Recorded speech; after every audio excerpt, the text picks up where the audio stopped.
All right, good day, everyone. Welcome to another dive into the Gospel of Thomas, where we are examining it very methodically, going through each verse and seeing what comes up, seeing what sort of wisdom we can take from these very powerful words.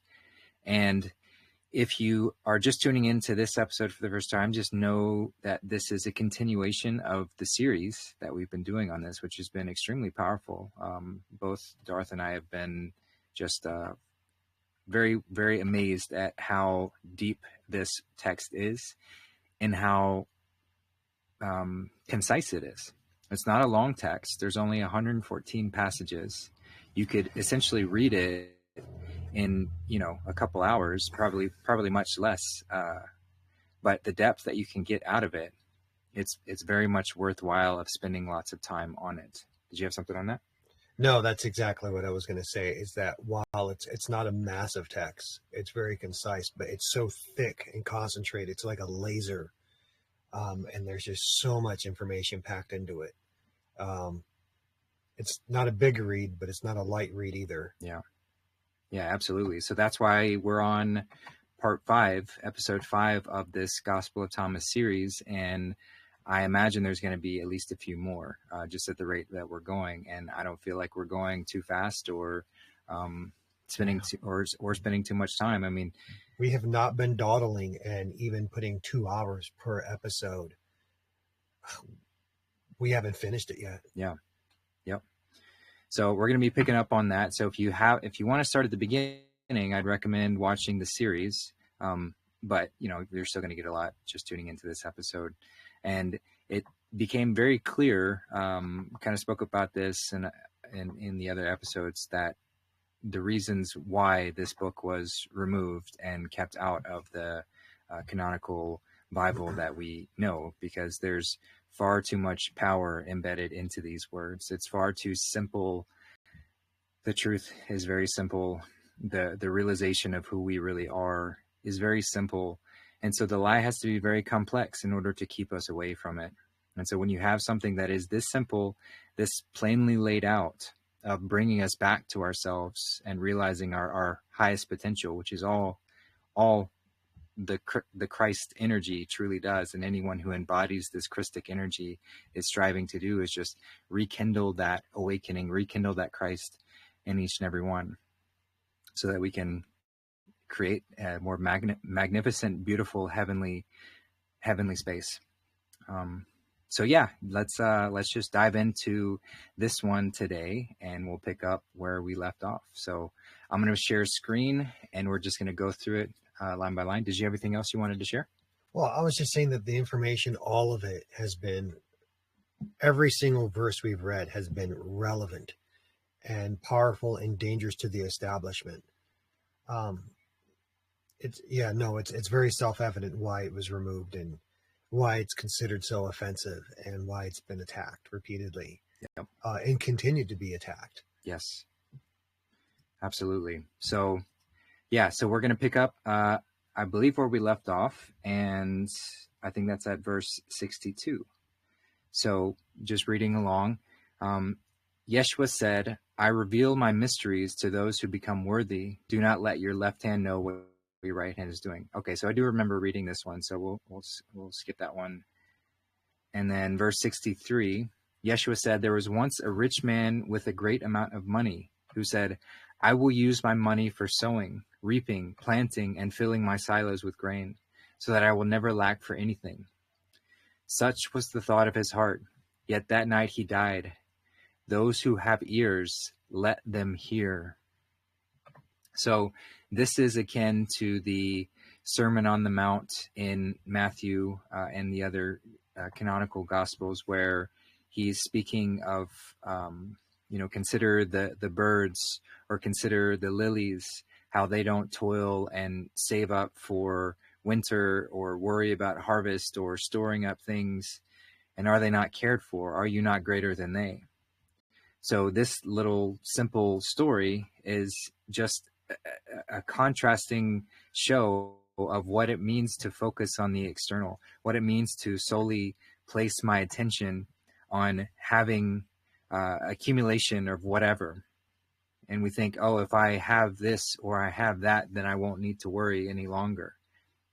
But if we spend all our time preparing to avoid this worry state, what if we just skip past that and just move to the not worry and trust that everything works out as it needs to? And then everything does work out as it needs to, because that's the law of reciprocity. This is the law of vibration that matches what we are emitting, the energetic response that we are putting out. So in this story, this guy spends all this time worrying about what he's got to accumulate, to worry about the winter, worry about the lack, and then he dies. So what good was that?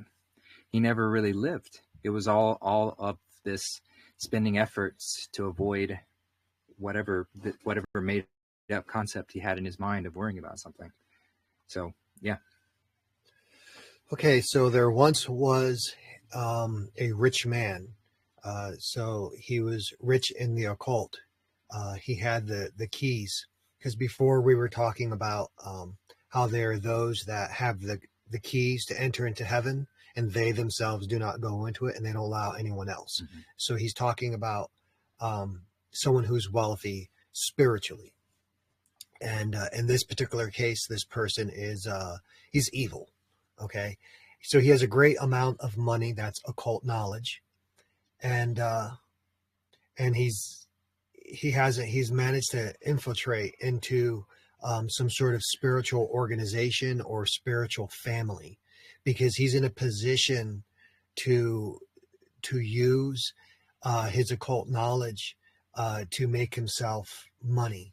Okay, so somebody can have occult knowledge, but they're not in the position to entrap others. Okay, so really, what sort of external power do they have as far as misleading people, right? No one's going to listen to them, right? But this person, he has the means, and he has a motive, and he has the opportunity. So he's infiltrated a church or a congregation, and he has true knowledge, and he says, I'm going to put this knowledge to use. He's going to hide the knowledge, and he's going to replace it with artificial knowledge. He's going to replace the truth with lies for his own purposes, so that he can get donations, he can get power, he can manipulate people, he can get access to women, children, whatever it is that his lust is for. And this is the thought of his heart, because it's his treacherous heart that has the perverse longings. So out of this, he says, well, now he'll never lack anything. He'll be able to be the best parasite ever. But Jesus Christ says that very night he died. And why would he die? Because he himself lost the keys to the kingdom. There's no way to become evil and not consume your own product. There's no way to pervert your knowledge and then say, well, I'll give others the perverted knowledge, but I'll keep the true knowledge for myself, because there's no way to take heaven by force. So if someone thinks that they're going to be able to do that, he says those who have ears. So if you have the knowledge of the occult and you have spiritual knowledge, don't even think about misusing it, because that very night, the Christ will withdraw from you that you do this, and you'll die, and you'll still be alive in the flesh, but there'll be no Christ within you. So for all essential purposes, you will be dead. And then when that flesh dies, there's no Christ within you to reincarnate. So if you have that spiritual knowledge, you better listen to this. And this is this is a continuation or a restatement of what Christ said, Yeshua said before, that you can make a lot of mistakes, but whatever you do, do not sin against the Holy Spirit. Do not sin against the occult. So this is what he's saying. Rich man has a lot of knowledge, and he says, I'm going to use this knowledge for physical power, and then I'll have everything I want. And those are the thoughts that came out of his heart. But the night he thought it, and the night he took one step in that, he contaminated himself, and he was dead on his feet. So beware. So these are once again, these are marching instructions from Ieshua on how to move forward with the secrets that he's teaching us. Yeah, nice. Yeah, so it's like that as soon as we stamp ourselves with only self-serving, then we're essentially signing our death warrant, because creation puts a limit on anything that is only self-serving. All parasites have an expiration date. So if we live like a parasite, if we label ourselves a parasite through our actions, then we are acknowledging our own expiration date, and our time is limited. So it's using that richness and using that knowledge in service to creation itself. And I'm not saying exclude oneself. We don't need to martyr and sign deals of poverty or whatever, because that's another misconception. But whatever it is that you do is in service to all. Right. You're correct in that. So it says, so that I will never lack in anything. So in his parasite mind, he's not content with the Father's provisions. He's not content with his proper portion. And so in his parasite heart, he's thinking that he's lacking because he's not able to get stuff that's entitled, that belongs to other people. And so he thinks that he needs to go beyond the divine way to take from others, and then he won't be in lack.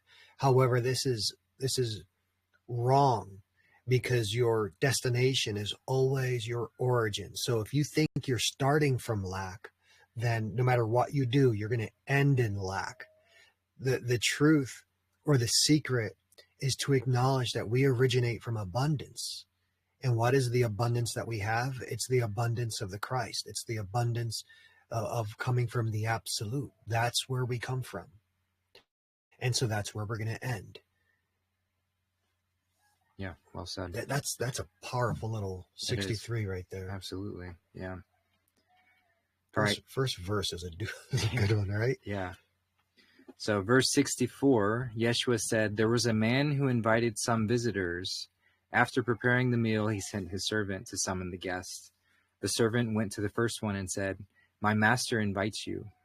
The man answered, I have business with some merchants who are arriving this evening. Please excuse me from the dinner. The servant went to the next one and said, my master invites you.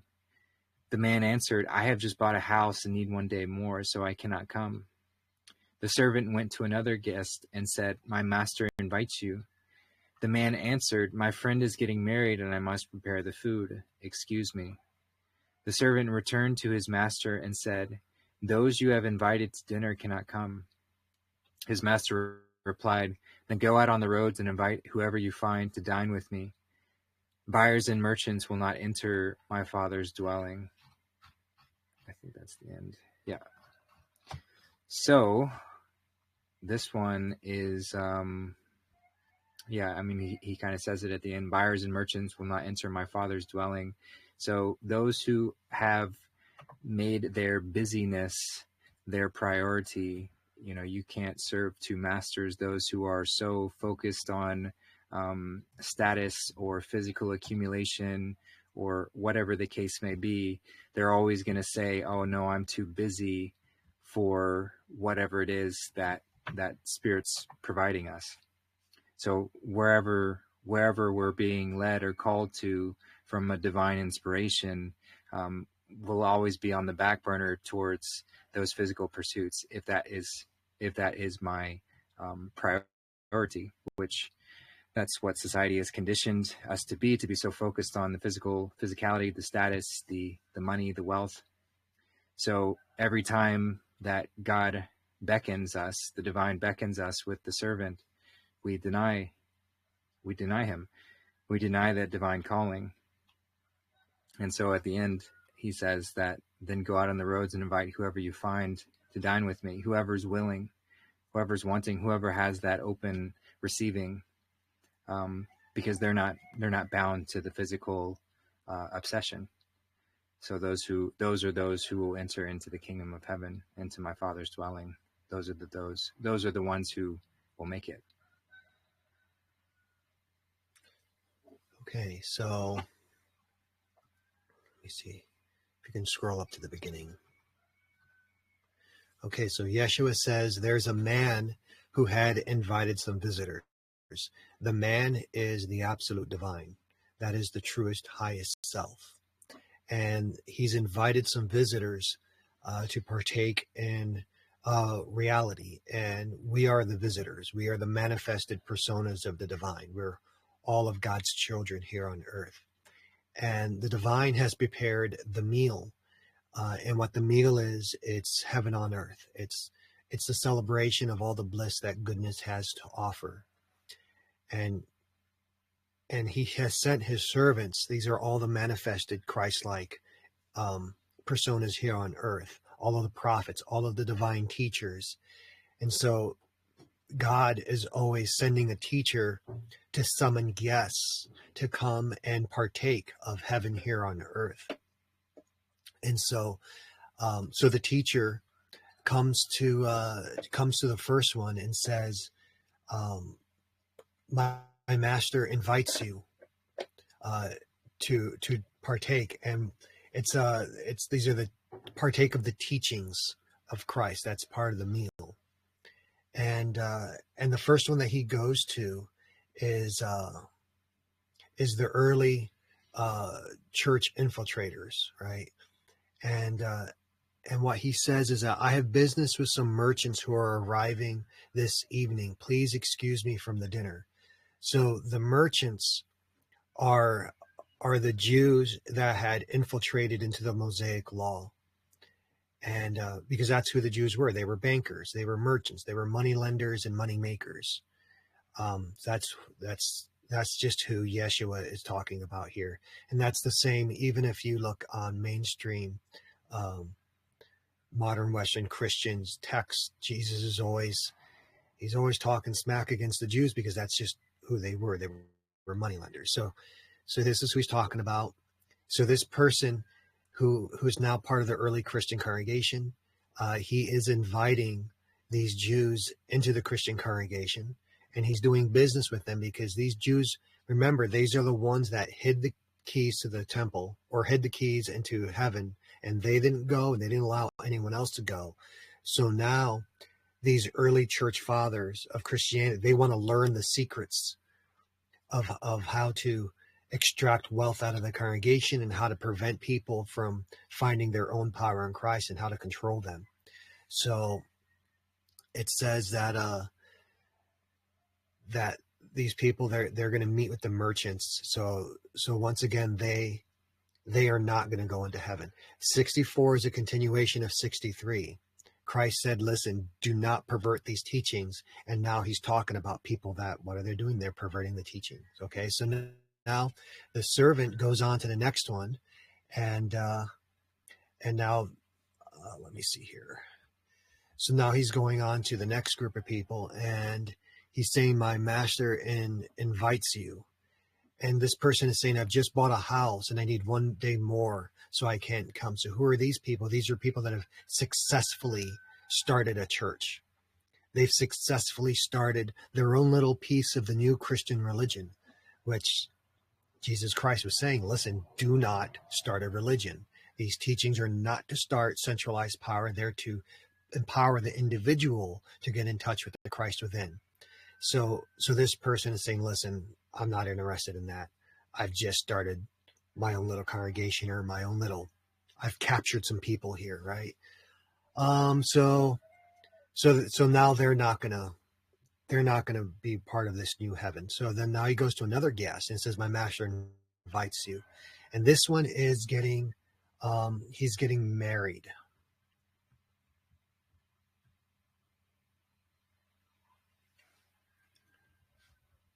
And that's a commitment.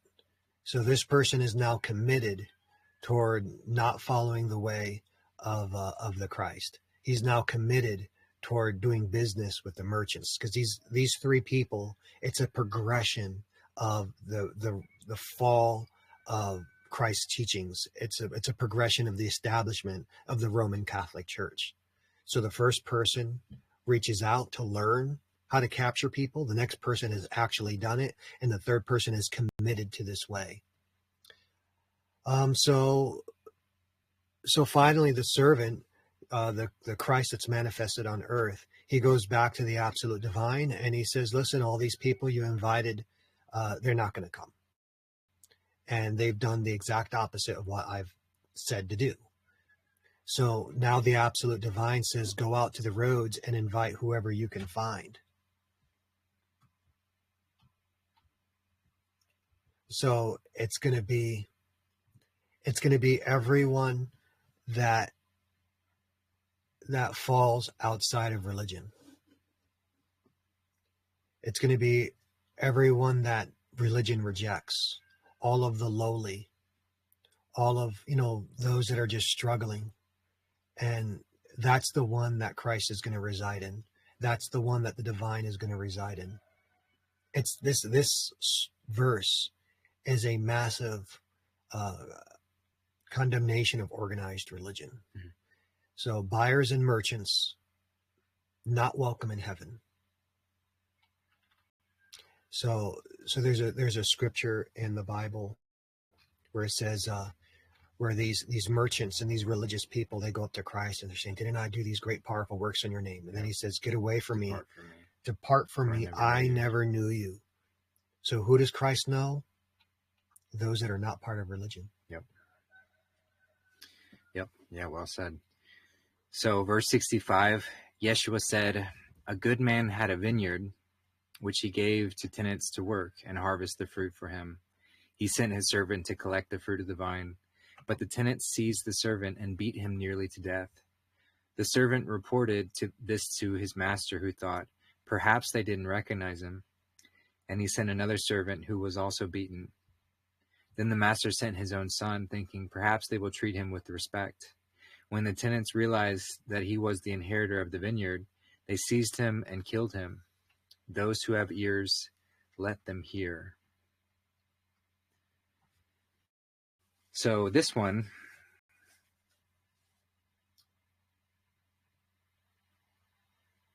maybe it's referencing the risk of going and speaking and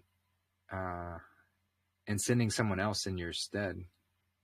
Maybe his error was that he needed to go himself and stop sending others to do that. But I don't know, this one's more challenging, so I'll pass it over to you.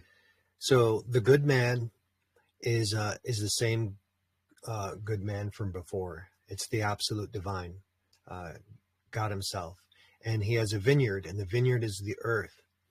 And he's sending, he has handed over the earth to those that have spiritual knowledge, knowledge of the occult. Because people that have knowledge of the occult, they kind of control most of mankind. They act like a rudder on a ship. The storytellers. Yeah, the storytellers, right? So, and he wants them to help the people, the vineyard, all of the collective consciousness of mankind. They have to produce fruit. And what is fruit? The fruit is all it's the product of love in someone's heart. So the fruit that God is expecting the tenants to produce is love, compassion, abundance, all of the positive fruits of the spirits. And so he sent his servants to collect the fruit of the vine. So the servant would be the servant is the embodiment of the Mosaic law. It's the embodiment of all the spiritual writings.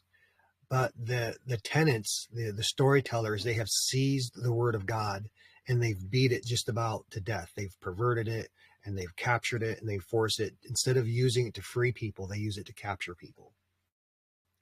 So then the master says, well, maybe these people, they just don't understand the divine word.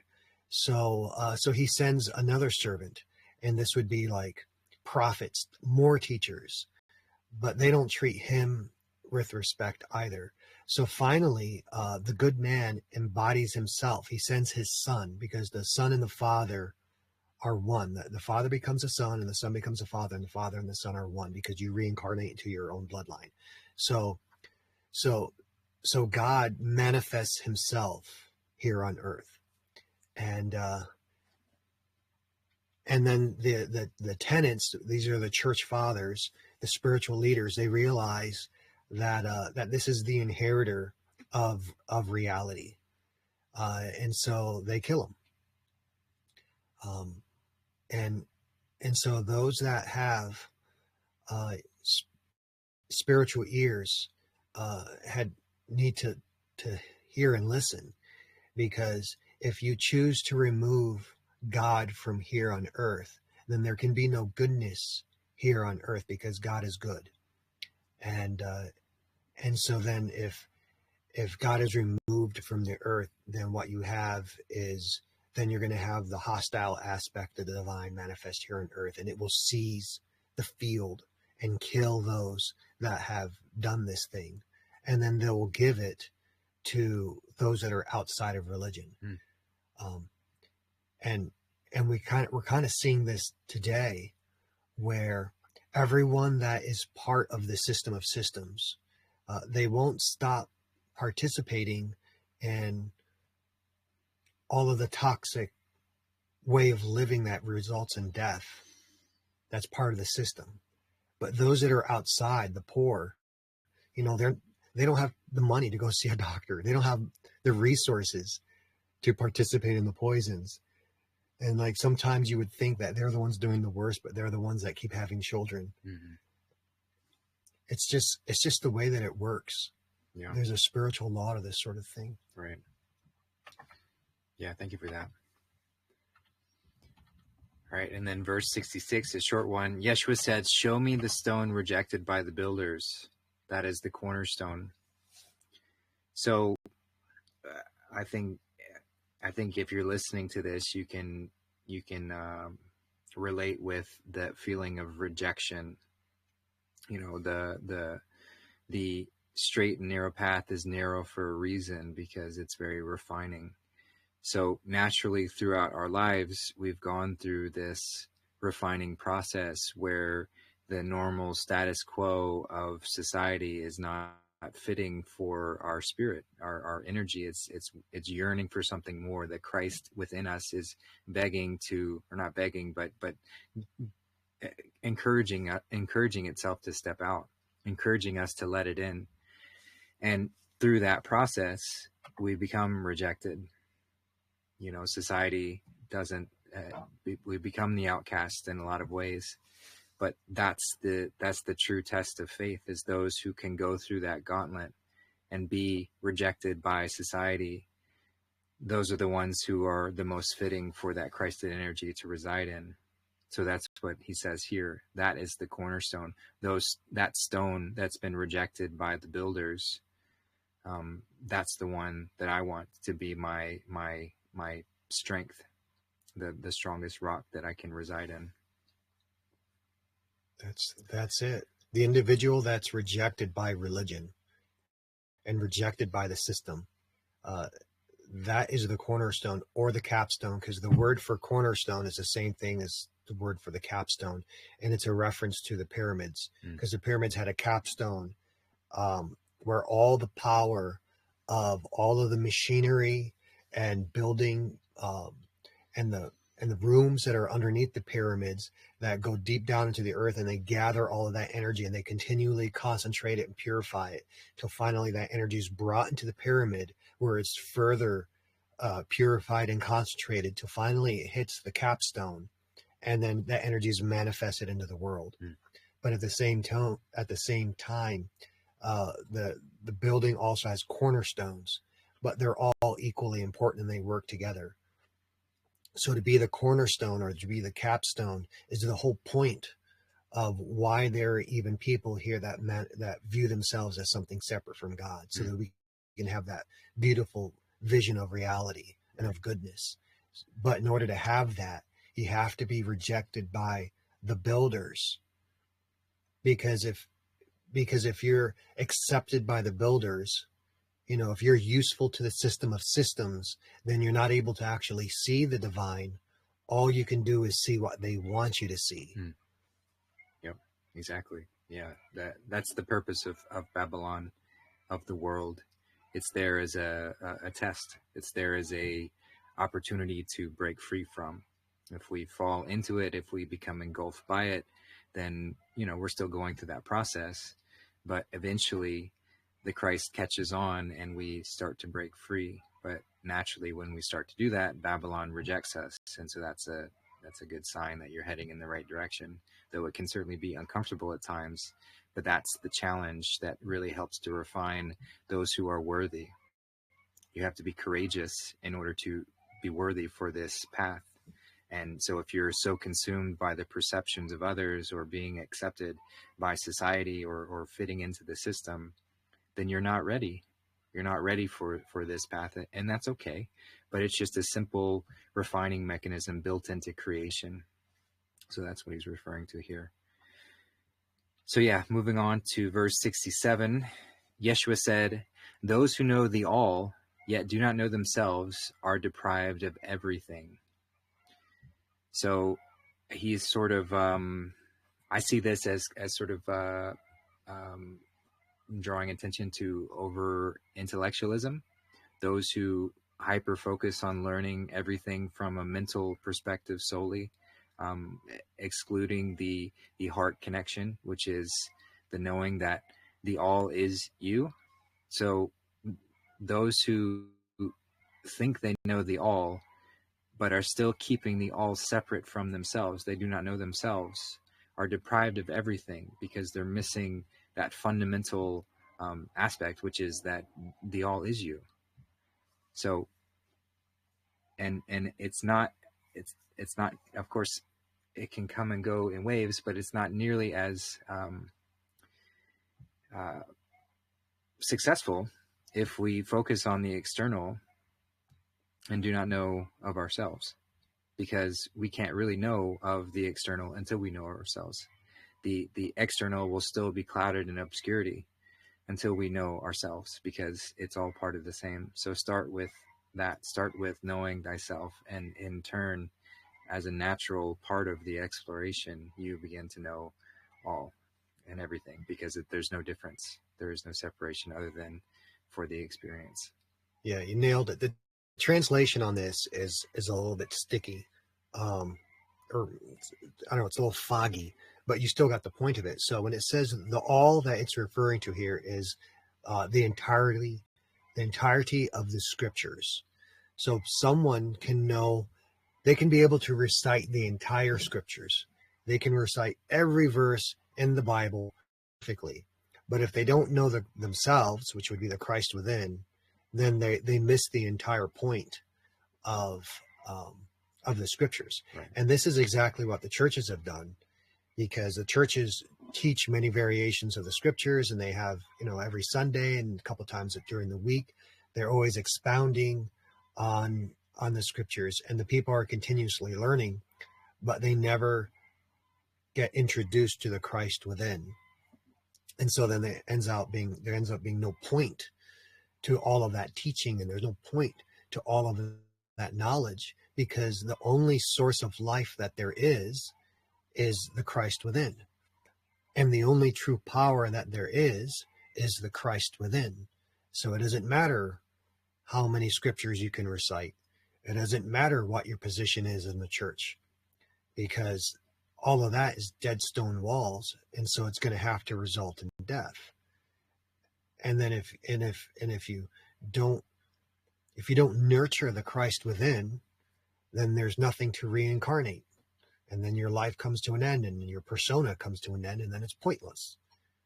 So you have to get to know yourself, specifically the Christ within, and then the Christ within can interpret the scriptures properly. Mm-hmm.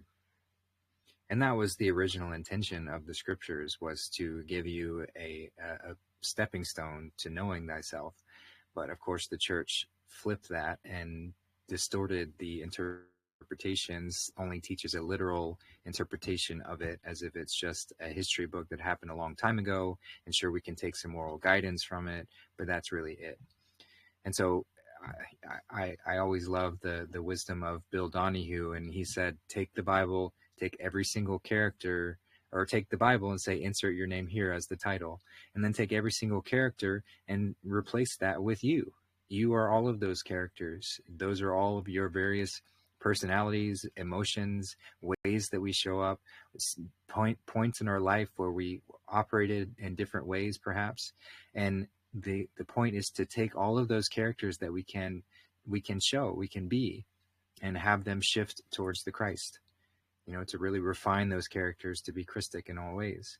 But we have to learn through contrast as well. So that's why there is a lot of contrasting elements within the biblical stories, and the allegories are very rich and vibrant, and even like wars and things of that nature. They're all designed to bring us to that realization that it's all you. But if we're never taught that, I mean, of course we come to it eventually. We always do come back to it. But if it's purposefully taught the inverted sense, that keeps us away from that realization for quite some time, which is what we've been through. So yeah, very well said. We all know religious people who can recite every single verse, and they claim to know this and that, but then you find out that they're not really that good of people, and they don't really live a very virtuous life. They just are putting on a face and don't even really know themselves, you know. So you're deprived of everything, including the divine influence, including the divine gifts that are given when you know thyself. That's the whole point of this. Yeah, when the devil was tempting Christ in the wilderness, he quoted scripture. Yep. So verse 68, Ieshua said, "Blessed are you when they hate you and persecute you. There is a place where you are not persecuted that they will never find." So this is very similar to the show me the stone rejected by the builders. Just sort of giving grace and encouragement to those who feel hated and persecuted, rejected by the builders, rejected by society. But he reminds them there's a place where you are not persecuted that they will never find, and that is within you. When we truly step into our true essence, we recognize that I'm not this body, I'm not this mind, I'm not these thoughts, I'm not anything that can be touched by somebody else. I'm beyond all of that. So no matter what happens to me physically, I can never be touched. They will never find it. They can never reach me there, which is why the dogma is desperate to keep us from that place, because they can't get us there. Exactly. So this verse has a dual meaning. So the first one Justin brought out. So the way that they persecute you is to argue. They're attacking the truth of Christ that's within your heart. So that's the specific persecution that he's talking about here, besides physical persecution.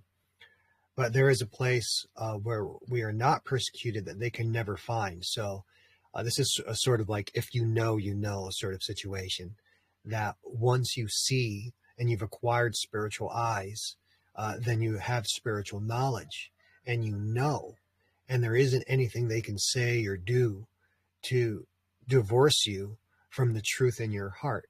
There's nothing they can do to forcibly separate you from the Christ within. Once you've acquired that, then you're sort of in this immortal, invincible situation as far as teaching-wise.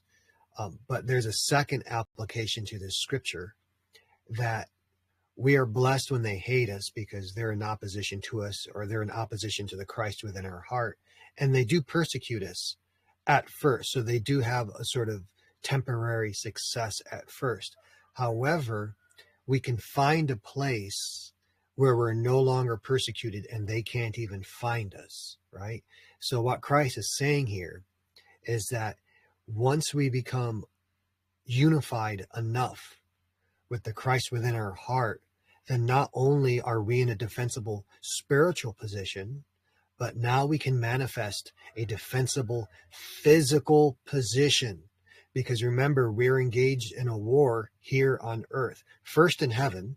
So first we have to win the battle in heaven. And once we've won the battle in heaven, then we can win the battle here on earth. And that's what happened. Christ, he ended up, because of the teachings that he taught, he ended up ending the Roman Empire for a while. And it changed the world. Physically, here on earth, we had a unified Christian empire where things were wonderful. Okay? So if we're not manifesting goodness here on earth, then our teachings are not true. If we're not having victories here on earth, then we don't actually have any power. And then the teachings are false, because a true teaching would result in power, the power to produce goodness here on earth. So this is what he's saying, is that there's a place where you're not persecuted and they'll never find you, that they can't find this. They don't have access to this power, but we have access to this power because it comes from the Christ within the heart. We have the ability to produce a defensible position that is safe from our enemies, and then we're no longer persecuted when you're in control. But first you have to have control within, and then you can have control without. Yeah, I like that. All right, verse 69. Ieshua said, "Blessed are those who have been persecuted in their hearts, for they have known the Father in truth. Blessed are those who are hungry, for they will be fulfilled." So this is sort of a continuation in some ways. Blessed are those who have been persecuted in their hearts, for they have known the Father in truth. Blessed are those who are hungry, for they will be fulfilled. Yeah, I don't have a whole lot more to add on this one. What you got? So this is a continuation of 68. So there's a growth process of where we're maturing spiritually. So to be persecuted in their hearts, that's sort of a reference to cognitive dissonance, because what the physical eyes see versus what the spiritual eyes see is two different maps. The physical eyes might see only a position of weakness. The physical eyes might see impending doom, but the spiritual eyes can look at the exact same situation and see opportunity, can see security, can see salvation, redemption, all of these positive results. They're two completely different worlds. So when you go through that persecution in your heart, that's part of the growth process. It hurts to grow. Sometimes, teenagers, they're complaining, "Oh, my knees hurt, my joints hurt." They're going through growth pains because their bones are growing quicker than the muscles, and the muscles have to stretch, and that's the process that we go through. The struggle is to how are we going to see the world? So blessed are those that are going through this growth pain in their hearts, because the heart is where the Christ resides. We're trying to get to that place of security where we're not going to be persecuted and our enemies can't even find us. But we have to go through that growth in the heart, both as individuals and as a collective, as a nation. And then when we grow spiritually, then we can know the Father in truth. And who's the Father? The Father is hidden. He's the spiritual cause. That's the occult. And once we know that, and we can see the true cause, we get the truth. And then now we're blessed, because before we were in a position of lack, we were hungry, but now we are filled with the truth. Before we were hungry for spiritual knowledge and spiritual vision and spiritual power, but now we are filled. When you're saying that the hunger is requirement, we have to be open to receive divine sustenance. If you're not hungry for spiritual truth, then you're searching for it. Right. If you're not hungry, then you're never going to go through the pain of persecuting yourself in your heart. I mean, there are people that run into some sort of knowledge, and they don't want to go through this. They don't have that hunger for truth, and so there's a ball, an endless. They almost got the truth, but they didn't have or too much. A lot we're going to have to get relationship, church, relate the community, relate family. They weren't willing to put themselves through the persecution because they didn't have the hunger. But if you get that hunger, then you're willing to go through whatever it takes. You're willing to go to war. You're willing to put yourself to the battle till you're filled. And once you have that, then you're not going to let it go because that hunger never goes away. So it's a blessing to have that desire. Mm-hmm. Right. All right, moving on to verse 70. Ieshua said, when you bring forth that within you, then that will save you. If you do not, then that will kill you. So this is,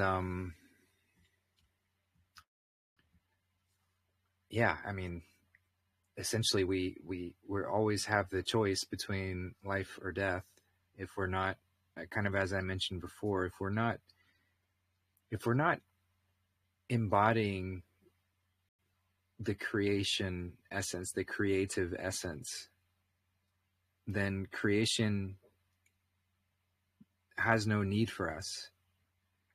I mean, we can sustain for a time, but it's really only delaying the inevitable. So when you bring forth that within you, then that will save you. When we bring forth that creative essence within us, then that will save us. If we do not, then that same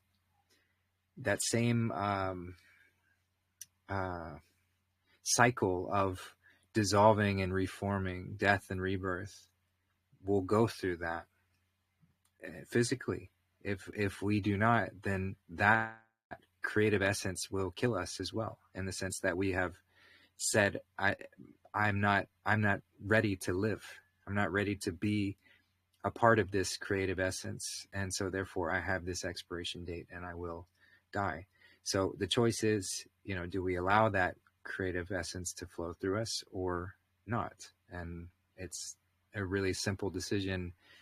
Can seem brutal if we throw emotions into it, but it really is just simple cause and effect. If we do not want to play this game, then this game has no use for us. If we don't want to live in creation and create with it, then creation has no use for us. We can serve goodness with our life, or we can serve goodness with our death. But either way, we're going to... There's a lot of Son of God to divorce themselves from that which is good. And they're going to learn the hard way. There's no escaping goodness. Applying this to ourselves, because we're at war with that which is evil, and we're trying to get to that place where they can't persecute us anymore. Because right now, everywhere in the world, Christians, that are trying to be like Christ, they're persecuted everywhere. Every day there seems like there's some report of, Christians being persecuted to death at the rate of tens of thousands, per week. So it's significant. So this is the verse that they need to hear. They need to learn to allow Christ into their hearts in a manner that changes things in the physical realm, so that they can get into a position of strength, so that they can protect themselves and protect their children and protect their wives and protect the people that they care about and protect their national families. Don't bring aspect of pride, then he can't come out to defend. And Christ is really talking about at mirror level, reality at the level of cause. Don't deal with reality at the level of effect, because there's going to be a big effect on you. I was having a conversation with my son about the necessity of real faith, because as a man, it doesn't matter how smart you are. There'll always be someone who's smarter than you that's your enemy. It doesn't matter how physically strong you are, because there'll always be somebody out there that has more strength than you, and they're your enemy, or how much physical resources that you have. There'll always be a bigger fish, but there can never be a bigger fish than the Christ in your heart. Because the Christ, everything out there belongs to the Christ. All the gold in the mountains, all the armies, all the wealth, all the knowledge, all the wisdom, it all belongs to the Christ. And that's why it's important to unify yourself with the Christ within you. Because then the Christ can go out and deal with the physical world, so that your enemies have to deal with him before they can even get to you. And that's the place where you're no longer persecuted, because they can't even get to you. And that is a real thing. That is a real situation. So when you're looking at all these so-called Christian nations that are in the process of being overrun, and their women are being raped, and the children are being murdered, why is that happening? Because they're not one with the Christ, and they're not exercising proper faith. And because of that, they're being persecuted. And that's why Christ, Ieshua, said right there, if you do not, then that will kill you. It's not the invaders that are actually producing the cause. The cause was the lack of Christ in the heart, not exercising proper faith to change the physical construct of reality. We're the only ones that can do it, because that co-creative aspect with God belongs to the Christ and the children of the Christ. Mm-hmm. The Antichrist entities, they don't have that ability. Their entire methodology of attack, their entire method depends upon us being weak. Their entire tactic depends on us being ignorant. Their entire tactic depends on us alienating ourselves from the Christ. Because if we have knowledge of Christ, if we have knowledge of spiritual things, if we have strength, then they have no options. Yep, very well said. So verse 71, Ieshua said, I will overturn this house, and none will be able to rebuild it. So he's talking about society created under this antichristic way. He said in other scriptures, I didn't come here to unite you, but I came here to divide you and rain thunder down and strike with fire. And he's not here to be this lovey-dovey, passive bullshit version of Jesus that we're spoon-fed by organized religion. He's coming to war with evil, and this house has been built on evil. So when the Christ returns fully, and that means within each and every one of us, there will be none that can rebuild this house of evil, because it's done. Yeah. So basically he's saying here, God wins. He says, I'm going to win. I will overturn this house, the false construct of reality, and no one will be able to bring it back, because he's now residing in the place where he can't be persecuted. And so he's inviting us to come into his house. He's going to win. Whether or not we're part of that victory, whether or not we're part of him, well, that's up to us. But he's going to win. God always wins. That's pretty straightforward. Yep. All right. Then verse 72, a man said to him, speak to my brothers, that they may share with me my father's property. Ieshua answered him, who made me into a divider? Turning to his disciples, he said, who am I to divide? So he says, speak to my brother. A man said to him, speak to my brothers, that they may share with me my father's property. Ieshua answered him, who made me into a divider? Turning to his disciples, he said, who am I to divide? So on a larger sense, he's just saying that there is no one else to divide with. Who am I to divide? Because the Christic essence is true recognition that there is only self, there is only I. So that's one thing he's likely alluding to. And then, perhaps also just demonstrating the example to not get into petty arguments over material possessions and things. Like, that's not, yeah. So the man that said to him, if you read the other Christian Greek scriptures, this man is revealed to be a religious leader. So this religious leader is saying, speak to my brothers, the other religious leaders, so that they can share with me my father's property. So the father is the occult, the hidden knowledge, heaven. And he's saying, I want my own little piece of religion, because that's what Cabal, the Antichrist, has done, is he's taken the single knowledge of Christ and it's separated. You know, the Hindus have a little bit there, the Buddhists have a little bit there, the Taoists have a little bit, the Christians have, and then the Christians have, you know, they each have further separated and chopped up the teachings of Christ. So each little sub-Christian religion has a litil piece of the teachings, and they all use it to eat up the Father's property, the people here on earth. And Christ saying, he's better. That's not what I do. I keep the truth together. One thing, one way, Christ. The one truth, that we are the Christ, because there isn't anyone else possibly we can be. There's just God. And it's a single truth. Stop chopping up religion. Yeah. But, you know, you have the East Baptists and the West Baptists, and you have this religion and that religion, and, you know, this Muslim faith, and none of these religions are supposed to exist. None of these governments are supposed to exist. There's just the children of Christ. That's it. Stop dividing. Yeah. All right, verse 73, Ieshua said, the harvest is abundant, but the workers are few. Pray the master to send more workers to the harvest. So he's kind of highlighting the harvest is imminent. The time, you know, judgment day is coming. The time to separate the wheat from the tares is upon us.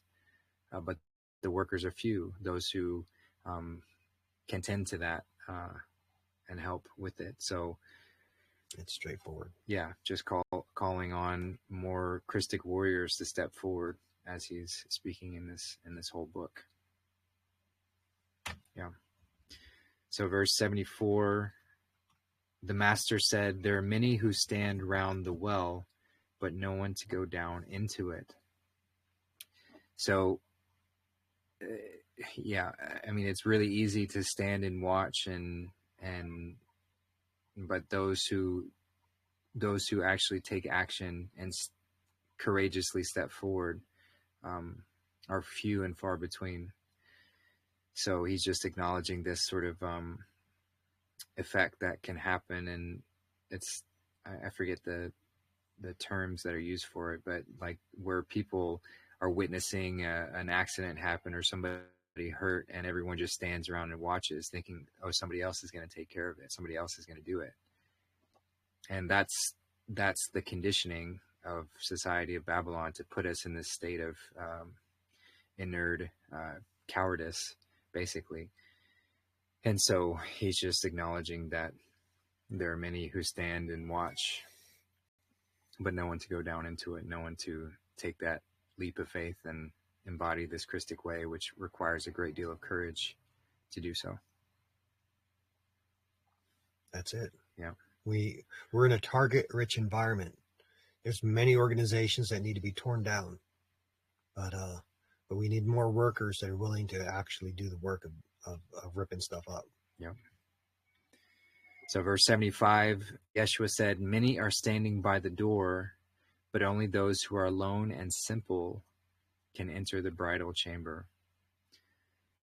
So again, just sort of reiterating that many are maybe intellectually wanting to go in, so they're standing at the door, but only those who are alone and simple, not looking for a savior hand to do it, can't do it. You have to be alone.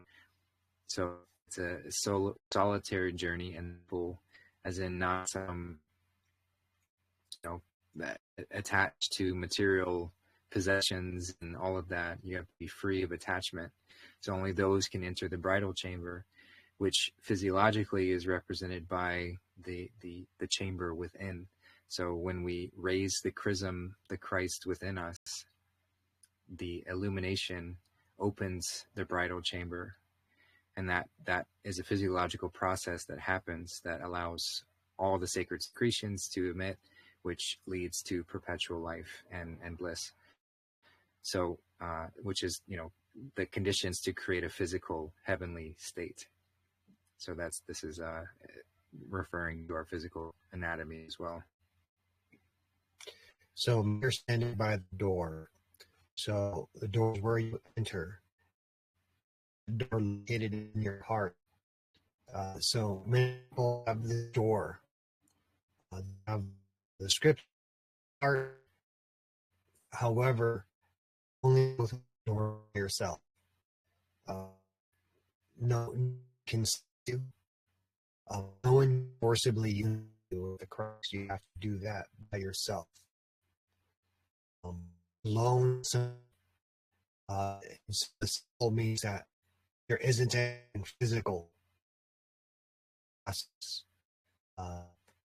Critical that can don't become one with Christ. That's how. But can now there's nothing you can do it. You have to go to your heart all self in order to enter the battle chamber and meet the Christ. All of your mind, all of your traditions, all the religion, all of it. Back out, and they're by the door again, so you can retain your relationship afterward, perhaps. But ultimately, you meet the Christ by yourself. Mm-hmm. The same way you came into this world by yourself. Mm-hmm. Yep. 76, the Father is murdered by a lotus cell and saw a pearl. Continue. The merchant dies and so the pearl. Having some issues. Okay. So those wise sold his goods to buy the pearl. You too should pursue the treasure which is everlasting, where their moths never go nor worms devour. So again, the merchant has his goods, then he saw the pearl. And this is the pearl of wisdom, this is the divine inspiration, this is that hit of clarity and power, even from this Christic way. And once you get a taste of it, there's nothing that's more precious. There's nothing that's worthwhile. So we have to be willing to sell all our goods in pursuit of that. Even if everyone around us calls us foolish for, abandoning our job or whatever the case may be, that society has conditioned us that this is what it means to be successful. We abandon all of that. We sell it all in order to pursue the pearl, because that's the only thing that matters.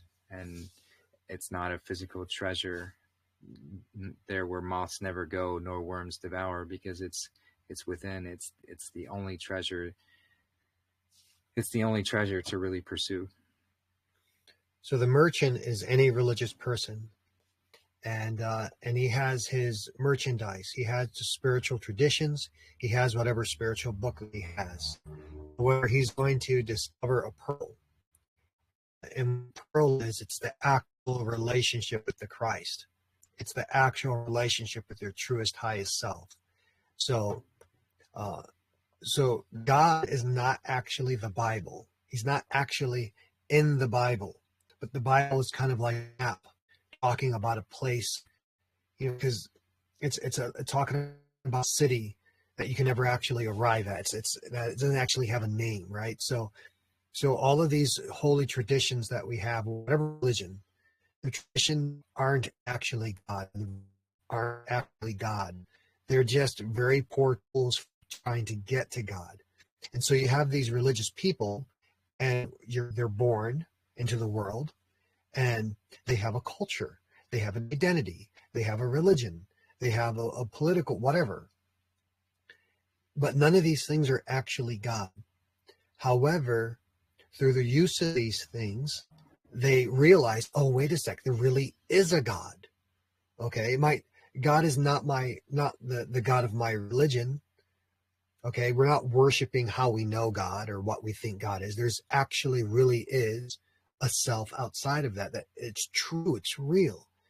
And so we sell all of our belongings. We let go of all of our traditions. We let go of our religion. We let go of our politics. We let go of our cultural identity. And instead we reach out for the truth of who we really are. We reach out for the Christ that's within. Yeah. And once we have it, then we have, instead of having the appearance of wealth, then we actually have wealth. Mm-hmm. It's like having dollar bills, right? The dollar bills are a representation of value, but they actually don't have any value. And so you take that dollar bill and you buy silver, right? And that's real. Okay. So, financial systems come and go, but the silver remains eternal. Mm-hmm. Right. And so that's what it's like. And so it says that you pursue the treasure which is everlasting, where the moths never go and the worms don't devour. So the moths are like the early church. Once you have the relationship with Christ, they can't take it from you. And the worms that devour, those are people that change the scriptures. They've removed the Apocrypha. Like the Gospel of Thomas is supposed to be in the Bible, but they took it out, right? But once we have that pearl, then it doesn't matter that they took it out, because we found it anyway. Right. Screw them. Yeah, absolutely. Yep. So going to verse 77, Ieshua said, I am the light that shines on everyone. I am the all. The all came forth from me, and the all came into me. Split there, turn over the stone, and there you will find me. So, 77 demonstrated accidents are full verse, and it's just a stamp to say that Christ is all. We're all children of this, and we all Christ. We just are in very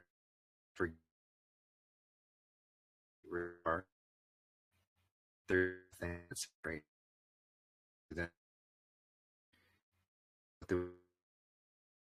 You are in there, you will find me in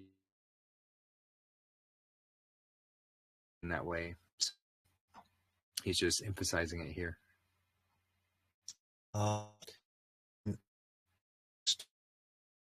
What stones have to do with building things, building light. You have like Masons that build civilizations, right? And they build it out of stone or individual concept ideas. So when we turn these concepts as we find come the absolute, all aspects of just the absolute consciousness. And wood has to do with life, earth in between heaven. Wood, you split the difference between heaven and earth. You're still going to always find that there is. What's interesting that he talks about both the wood and stone. So he's saying, he's talking about everything that's in heaven, everything that's in the grave, all of it comes from the Christ, and all of it comes from the I am, and that's where you'll find him everywhere. So 77 is kind of the reward. So 76 is the merchant that sold all of his possessions. He sold his relationship with his religion. He sold his connection to politics or whatever. He got rid of all of that, and he acquired real truth. And now he has the reward. Everywhere that he looks, whether he looks at the beginning or he looks at the end, he sees the Christ. Whether he looks in heaven or he looks here on earth, he sees the Christ. Whether he looks into the constructs of civilization, the stones, he's going to find the Christ. So once you have the Christ, everything becomes the Christ. But if you don't have that, then Christ is nowhere to be found. Yep. Yeah, very well said. All right. Hopefully the connection's coming through okay. Breaking. So 78, Ieshua said, "Why do you roam the countryside to see some reeking wind, to see people like your kings and courtiers in elegant clothes? They wear fine clothes, but they cannot know the truth." So this is kind of yeah, we break up. See, so why do we do the thing that focus on the external? You know, of course, we can enjoy the external reality. And that's all our focus is on, just to see the external reality, to let our five physical senses guide our whole experience. Then we cannot know the truth. So that's kind of simply what I see in that. So the countryside is sort of the country is not a city. So with a cult, or with the way that they would speak is speaking in contrast, right? So before talking about stone, so stones are what you build. But you're not country. Why do you roam the country? Why do you out in a place there is no God, where God's word is not taught, um, where there's no teachers? Are you looking for reeds shaken by the wind? So it's a reed shaken by the wind would be like spiritual teachings that are always going back and forth, that are just blown wherever. Or are you looking for people like your kings and courtiers and elegant teacher or elegant clothes? So are you looking just ever shifting religion? Are you looking for preachers that are put themselves up over you? You know, they good and they have a lot of words, but don't know the truth because they're not. Only the Christ can teach you. Only the Christ within you can teach you. Yep.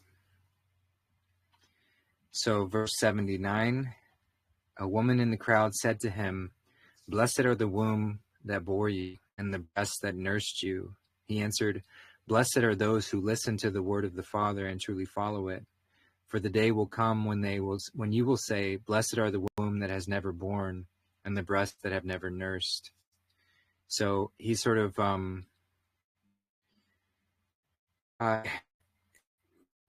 batting down the attempts to put him on a pedestal and to get a religious figure out of him, to say this, and just doing it in a gentle way to say, if you truly listen to the word of the Father, then you'll know that blessed are the womb that has never borne and the breasts that have never nursed. It's not about what you've done, not about distinguishing those necessarily, adding those to an idol status, like putting people on a pedestal. I don't know. That's kind of what I get out of that one. Okay, so the womb for Christ would be the Mosaic law, and the old, and that nourished him, the interesting, all those starting to follow him. But he says, because he was bringing in, so it says, "Oh, but blessed are those that hear the word of the Father." The Father is the unmanifested ideals of heaven. So blessed are those that can see and think and reason in spiritual occult terms, and that then follow it without you heard it. The day will come. The day is not there. Said in 2 years, we're going to let them never nurse.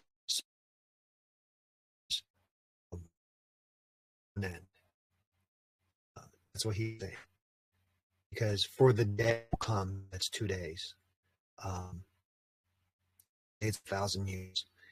And if there's no womb and there's no breast, then there's no Old Testament and there's no New Testament, but rather everyone simply becomes the Christ. And there's just, instead of a bunch of people that are like Christ, there's a bunch of people that actually are Christ. See, the evil ones are not afraid of Christians. They're afraid of Christ. And religion can exist as long as it's just a bunch of people. Christ himself is not Christian. Christ is the Christ. It's like fool's gold versus actual gold, right? So Christ was saying in 2,000 years, no, just him. A religion,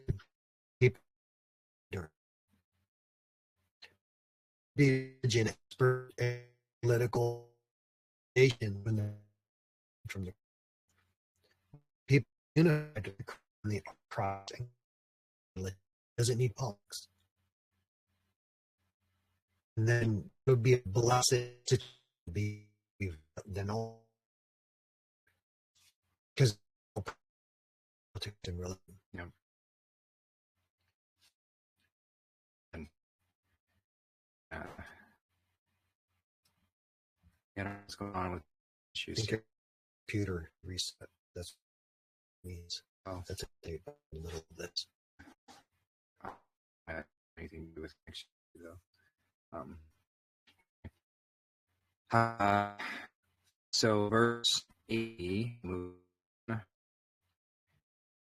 said, whoever knows the world is body, but the unworthy, whoever discovers the body, unworthy, discovers the world discovers the world worthy, whoever discovers the body. So the body in this is that if you know the world, you can see beyond it and see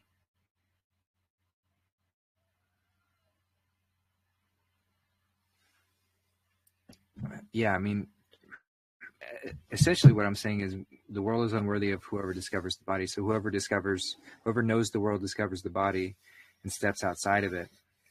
We're in the world, but not of the world, recognizing that. But the world is unworthy of whoever discovers the body, because the world is inherently going to reject whoever sees it fully when the emperor has no clothes and you see it beyond that. That's really close. So it's a continuation of the verses before. So he says, whoever knows the world knows that it's dead. So it says, so to say cover the body, it might be a more accurate translation to say discovers the corpse. Okay, so whoever knows the world discovers the dead body. And that is really, really prophetic, because if we look at the systems of systems, what do we see? We see a bunch of corporations. And what's a corporation? It's a dead body, right? It's a ration of a body. It's a piece of a body. And together they make up the whole body of the system of systems. And even the churches are themselves corporations. They're nonprofits, right? And the other organizations that, profess to be helping, they're NGOs, they're corporations themselves. In order to be part of the system, you have to be a corporation. You have to be a corpse. Even yourself, we have social security numbers, and we have identification cards, and we go into the court, and the judge is wearing black out of respect for the dead, because legally we're dead. And when we sign our name on an illegal document, it has to be black and blue, because either we're choking to death or we're black with death. Right? So Ieshua is saying that if you see the world for what it really is, you realize that it's dead. And the world is unworthy of whoever sees this. You rise above it. Oh, the world, look all around me. It's full of dead people.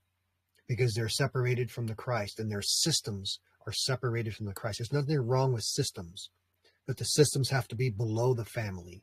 The systems have to be below the Christ. But the world, the systems are above the family, above the Christic person. And so it's dead because it's separated. Yep. Well said. Thank you for that. Yeah, I just want to remind everybody that we're happy to take questions, or if anyone has any other insights or things they want to share about the text, you're more than welcome to jump in. We can certainly keep going, but I just wanted to remind everyone of that. So in case you want to jump in at all. And so verse 81 says, Ieshua said, whoever has become rich, may he become king. Whoever has power, may he renounce it.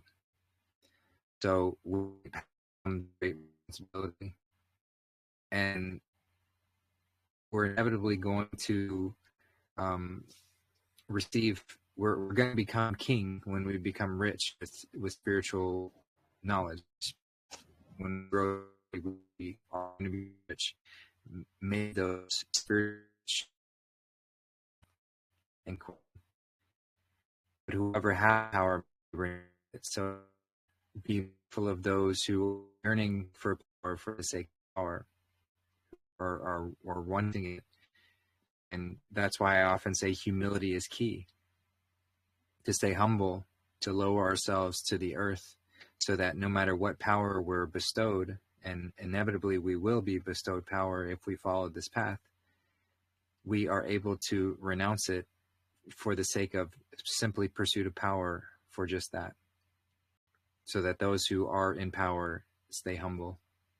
And yeah, so I see that's what he's saying here. So whoever has become rich, so whoever has acquired the spiritual knowledge, may he become king. And what does a king do? The king decides who can speak and who can't speak. And the king speaks when he wants to. And those that speak against the king, well then, in ancient cultures, it's actually a crime to speak against the king. You don't get to disagree with the king off with your head if you do. It's not like our culture today where you're allowed to speak out against the government. You're allowed to speak out against the president. It's actually encouraged. So we have a culture that's at war with itself. But in ancient times, if you're the king and somebody wants to walk around saying the king's an idiot, well, that's not so healthy. So whoever has become rich, may he become king. So he's granted the right to speak and to teach, and no one can shut him up. But whoever has the power, that would be the religious leaders, and the rulers of whatever organizations, they should renounce their authority. They should realize that they don't have the wisdom, and so they should just be quiet. Yep. Now, the thing about being king is there is no king that stamps his foot and says, I am king. That's not how kingly power works.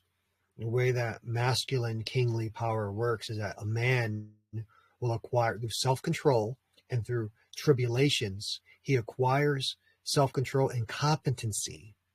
And then because he's genuinely powerful in of himself through his relationship with the Christ within, and because he's genuinely wise, then other men see that wisdom. They see the power within him. They see the competency, and then they are drawn to follow him because they realize a greater power than them. See, a true man loves it when he meets another man that's more powerful than him. A true man, when he meets another man that's more competent than he is, oh, he loves that. Because competency is so rare. True power is so rare. The ability to actually do good and to go out and do battle against the dragon, the chaos of the world, that's so precious. And it's such a wonderful thing to have. Because then you're not fighting alone. You're able to take shelter with someone who's smarter than you. Oh, that's a great thing. I love that when that happens, right? It's not like people today where they meet someone who's more competent and they start whining and complaining and trying to undermine, right? That's retarded behavior, right? So to be a king, because you become rich and you're able to now operate in the world at the level of being the cause instead of being subject to the effect, then that is something that is self-fulfilling. It's self-producing. It's self-enforcing. No one has to say that, oh, look, no one has to tell you you're the king. You just know it. And no one's going to argue with it over it. You don't have to stamp your foot and say, no, I'm the king. No, everyone just knows it. It's the reality of it. It's the truth. And then when you're in that position, then those that have a fake power, then they're just forced to renounce it. Yep, I love that. This is all the Christic battle plan of how to go out and do battle against the Antichrist. So verse 82, Ieshua said, whoever is near to me is near to the fire. Whoever is far from me is far from the kingdom. So the baptism of fire, which is what Christ embodies, it burns away all impurities. You know, when you refine something in a forge, you are burning away impurities so that your metal has the greatest strength and qualities that you're seeking. So in order to perfect the greatest tools, you need the hottest fire. So whoever is near to the Christ is near to the fire and is being refined to create the highest quality of the tools. And whoever is far from me or the Christ or the fire is far from the kingdom and is falling into the impurities, falling into the defects, falling into rust and yeah, just decay. So it's just simply that we love the fire. Those who are truly following the Christic path, even though the fire can burn and it doesn't always feel comfortable, the process is refining. So it's shedding layers of heaviness and impurities so that we can become a better tool for the divine to wield. Right. See, Christ is a king. And what's the purpose of kings? Kings are warriors. Kings go out into battle and they defend the women and they defend the children and they defend those that can't fight for themselves. And they stand strong against evil and they push back the darkness. And Christ is saying, whoever is near to me is near to the fire of battle. And whoever's far from me is far from my kingdom. So if you're not going to stand firm, if you're not going to be a warrior, get out of his kingdom. Now, I'm not saying that you have to actually go out and do battle against, the world. But the battle could just simply be in your own flesh. That's where it has to start. That's where it's got to start. And that might be where you fight for the rest of your days. Okay, and there's nothing wrong with that. The Christ will decide whether you go to the left or to the right, where you're supposed to. I'm not saying that you go out and do battle with that. Okay? But you should be standing firm against evil where it's lying, and that just might be just in your own flesh or your own family or your marriage, or trying to just the purity of your own children or the purity of marriage or your feelings. Whatever it is that there's something good that you're trying to defend, that's where you should stand your ground. And that's the fire that you have to be near. Because Christ is a warrior. The way that it works is that the manifestation of goodness always has a counterpart. There's always that recoil, and so there's the more there's something precious, someone that's evil is always going to try to come and take it. So it has to be defended. It's just the way that it is. There's no way to manifest heaven without also manifesting the possibility of hell. It's just the way it is. And so in order to truly be in heaven, heaven is full of warriors. Male, female, adult, child. Warriors, all of them pushing back against the manifestation of hell. Yep. Yeah, very well said. No Christian cowards. No. So verse, here we go. We've got Rowan had a question or wanted to jump in. Go ahead, brother.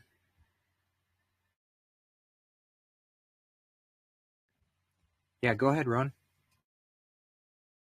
There we go. With that before, there we go. It's working now. But was just saying thanks. Yeah, hopped on a little bit later today, but was able to catch the tail end of what I believe you were talking about, which was a great way to, this is awesome. Just kind of hopping on and just hearing, like, gathering together as a bunch of warriors, both men, women, and children, fighting against darkness. It's probably the coolest thing ever.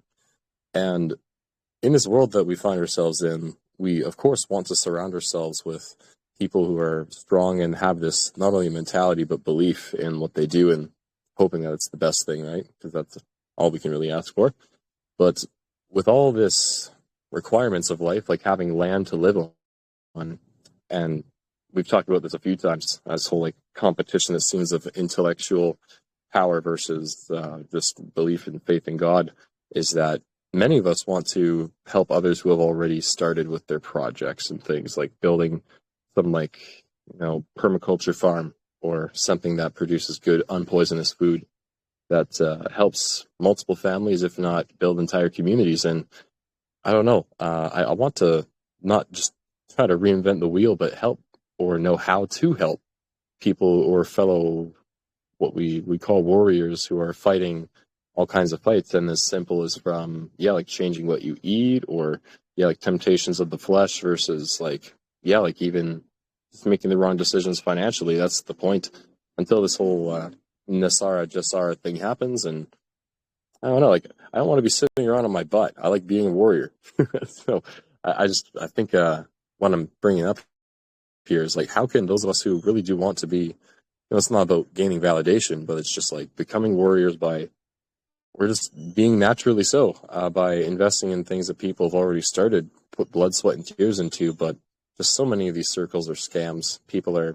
Some pretty bad stories out there of people wanting to do the right thing. And I know this is probably not the first time you guys have heard about that. But like, how can we apply this part of the Bible with basically being warriors of Christ and not limiting that to a certain definition, but just, we need land, we need food, we need things to, like, grow that food on. I think you see where I'm going with this. I'll end it there. And thanks for listening. Yeah, great question. And I can only share how I personally pursue this. And it's like there's kind of two phases with it. If I don't have a calm assurance, if I'm not convicted in a particular direction of action where I feel that divine calling to move me into this space, if I don't have that, then default is always going back to refining my vessel, purifying my body, my mind, my emotions, all of that. So whatever that looks like for me in whatever moment, whether that's going deeper into physical cleansing through refining of the food, or going through meditative practices to find and refine the best ways to tap into that calm, open, receiving space, even through prayer, to pray, to be open, to be a divine vessel to receive, to be able to be wise enough to witness and see the signs as they're coming through. So that's like one state. If I'm not receiving a clear, direct guidance of action to put one thing forward, then that's what I fall back to. And that's like a warrior going training, be going exercising, and they're going to be the door time really to their skills, to make sure that they are ready to spar with partners, strength training, also focusing on purity of the body, making sure the body is well oiled and ready to move and be limber and all of that. So that same sort of thing, the training always plays the largest role in the warrior's life. But then there are times, and if we train well, there are times where the divine calls us to move, puts us in a situation where our warrior is called into action. And that can look any which way, but to me, the farther I've gone in this process, the clearer and clearer those nudges and nods become for me, to where it's like, okay, this is without a doubt where the divine wants me to go. I don't know exactly what I'm going to be doing or how I'm going to approach this, but that's what's next. So if you don't find that conviction or that clear guidance of the next step to put forward, then I would just suggest going back to the training, and that's where the faith really is proven as well. Because if we are just kind of halfway in faith and being like, but I'm not receiving anything, and I want that from a mental perspective, God knows what we want. So the leap of faith is trusting the timing, and it's not just individually based, we're collectively bound together. So this collective experience, we're not even just looking at a singular lifetime. This is generations of moments where we've been, the righteous have been called to train, where the external circumstances might not be there in that moment to strike or to act. So God, the Christ is preparing his warriors for that moment to strike. And I don't mean it necessarily in a literal physical battle sort of sense, but to help conceptualize in that way, that's great.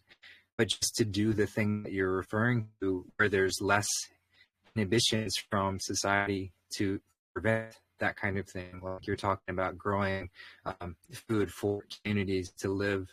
There's lots of blocks and things that come up that are in place, have been. Those are starting to fade away. But all to say is, we have to trust the divine timing. God saves his most precious, most powerful tools. Not to, like, a general in battle is not going to rush out his prize warriors right at the beginning. The battle needs to progress, and there needs to be some space and some strategy for those fine tools to be used in the appropriate way. Otherwise, they just get wasted. So we can hark on that same sort of concept, that if we don't find that inspiration here in this moment, then perhaps we're being saved for something far greater. And I don't even need to say perhaps. You are being saved for something far greater. That's just the way of it. So if it's not presenting itself now, then we're not ready, or the situation is not ready, which is all really one and the same. So that's what I would say to that. But I'd love to hear Darth's perspective on that as well. No, the question he asked, okay, so what do we do? What do we do with this knowledge? How do we implement this into actually manifesting Christ into the world? So before you can save the world, you have to save your world, right? So it's kind of like, when you're in the airplane and the airplane's having turbulence and the masks drop down, they always say, put your own mask on first, and then you help the people to either side of you. So before you can save anyone else, you have to save yourself. Before you can introduce anyone else to Christ, you have to introduce yourself to Christ. And then you receive your marching orders directly from the Christ. So there would be you won't have to ask the question, what do I do? Because you'll know what to do, because you're the Christ, and the Christ knows what to do. So first you save your world, and then you can save other people's worlds, and then eventually the world. Okay, and so there's going to be some way, due to the uniqueness of your persona and the uniqueness of your relationship with the Christ, there's going to be some way that you're going to be able to especially manifest goodness into the world, or just even perceive goodness in the world, because just the perception of goodness in the world of value to Christ. Because the Christ is not made, or some Christ is not possessing a persona in this world, can't see it. He needs us to see the world. When the Christ is higher realms separated from your persona, this place doesn't exist. So for this place to exist, we have to be unified with him so that he can see it. And he needs to see it in order for it to exist. So even just the ability to be unified with the Christ and see the world, even that might value. That might be what Christ is looking for in you. But if you can actually also be the good that other people can see, If other people can look at you and say, wow, this is a good person, they might not know that they're talking about Christ. Then they can be like, well, he helped me out when I really needed it. Wow, he let me talk to him. I needed someone to talk to. Or wow, he gave me $2 and it was the last $2 and he gave it to me. And because of that, I was able to buy a packet of ramen noodles or whatever. Small thing that's to you, it's not a big deal, but to them, it was their world, right? And now Christ can see the goodness of you through their eyes, because that's the whole point of living down here with this relative separation from Christ, is because now there's an infinite number of ways that goodness can be perceived and manifested. So our separation from God is actually useful, because now we can live down here and see all the goodness separated. So first, unify with the Christ in your own heart. Become the Christ in the heart. Make sure your pursuit of Christ are always in agreement. And then save yourself. Save your own world. And make your own world better. And try to make the other people's around you, at least don't make their worlds worse. Okay? First, do no harm. And then see if there's something you can do a little bit better. And trust the those kind of actions, just smiling at somebody as you walk past, or kind gesture, just saying, these things are massive energetically as far as what they give off. And it's part of the greatest deception to have us to believe that we're small and powerless, insignificant, that we're just worthless sinners, or just tucked away on some floating rock hurling through space, possible space that could be any moment.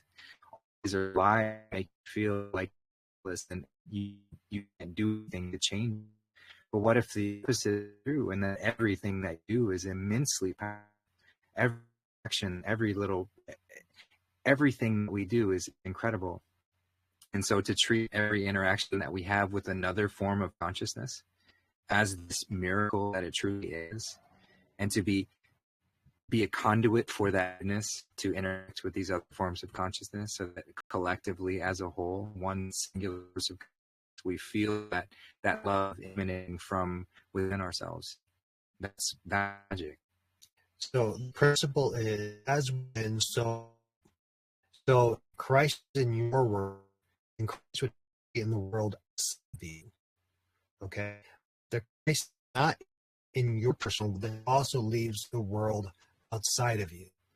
So the best way to improve what's outside is to improve what's within.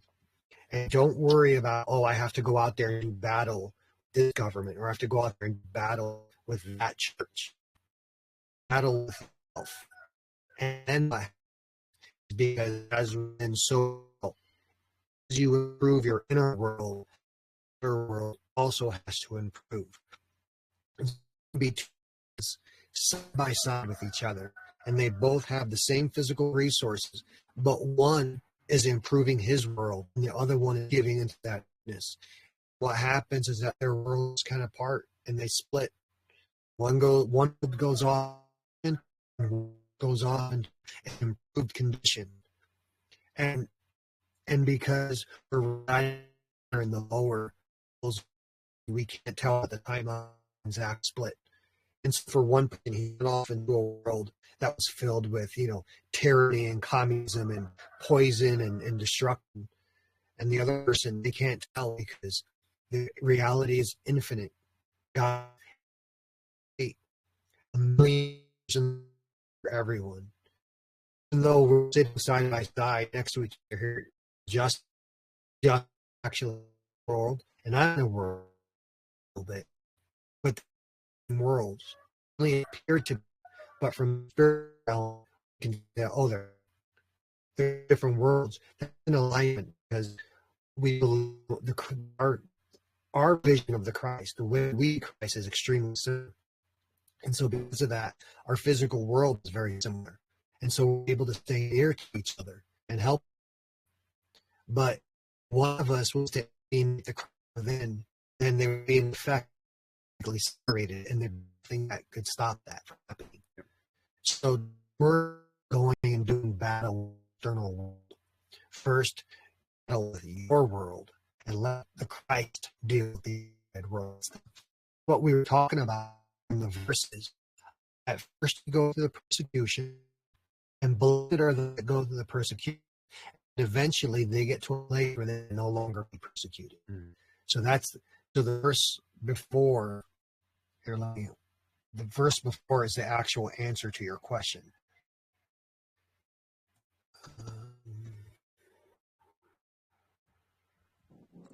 I see. Yes. And just so you guys know, the connection's not the best. You might not hear me now. Just hostile here is not that good. But yes, just real quick, Ron. So, verse 58, the Gospel of Thomas, Ieshua said, "Blessed are you when they hate you and persecute you. There is a place where you are not persecuted, they will never find."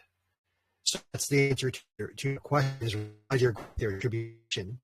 But as you get closer to life, then the tribulations that you go through get less and less. And then eventually there will be tribulations in the world. If you look for tribulation, you'll always find it. If you look for people that are not Christ-like, you'll always find them.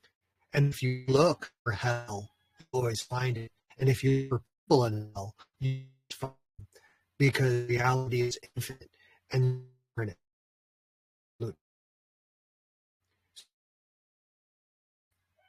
So not worry about the world, worry about your and the worlds of the people that you touch.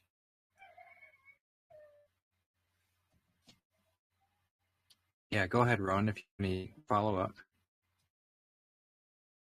Yeah, the connection is really not the best here. I'm pretty sure you can't always tell if I'm even if you can hear me. I could hear parts of what you're saying though. So I'm actually not going to try to make it more complicated. I'll have to listen to the replay after. It seems like it's really bad right now. But I've heard more than half of what you said, and it all made sense. It's always still learning how to look at things differently and to not be literal about certain information. Don't really know how else to say that, but I think you know what I mean. But yeah, thank you for helping with that, because yeah, we want to be warriors and helping other warriors do the right thing. So yeah, thanks again. I'll open up the mic. Yeah, exactly, and it's a continual learning process. We can hear also. Yeah, we can. Cool. Well, yeah. Does anyone else have any questions? We can probably do about one more verse, unless more questions. So feel free to jump in if you do have any others. Sorry, it's been weird today. It seems to be strange things in the interwebs. But hopefully everything's come through at least clear enough. Oh, here we go. We got Sarah M. Go ahead, Sarah. Yeah, I just want to give some feedback on the sound there, Justin. Just now I could hear Rowan really, really clearly. And then prior to that, your voice and Darth's voice was a little bit going in and out. So I'm just offering that feedback. So I just now when you were speaking, it actually sounds clearer than before. So I'm not sure if you did something to remedy that, but anyway, thank you. Yeah, no, I appreciate feedback, and I hope the whole recording comes through okay. So you're saying I'm coming through clearly now? Actually, a little bit shaky from my end, from what I can hear. Oh, well, that might be a sign that it's good to kind of shut down today, and yeah, we don't want to have too much of this be garbled. So hopefully you can hear me now, and just appreciate everyone for coming here today, and thanks Rowan and Sarah for speaking up, and yeah, we'll continue this series, pick up at verse 83 next week, same time is the plan. And yeah, we'll keep it on. So love you all so very much. Thanks, Darth, for being here. And yeah, got any words or anything? No, this is a good place to stop. All right, cool. Thanks everybody. We'll see you next time.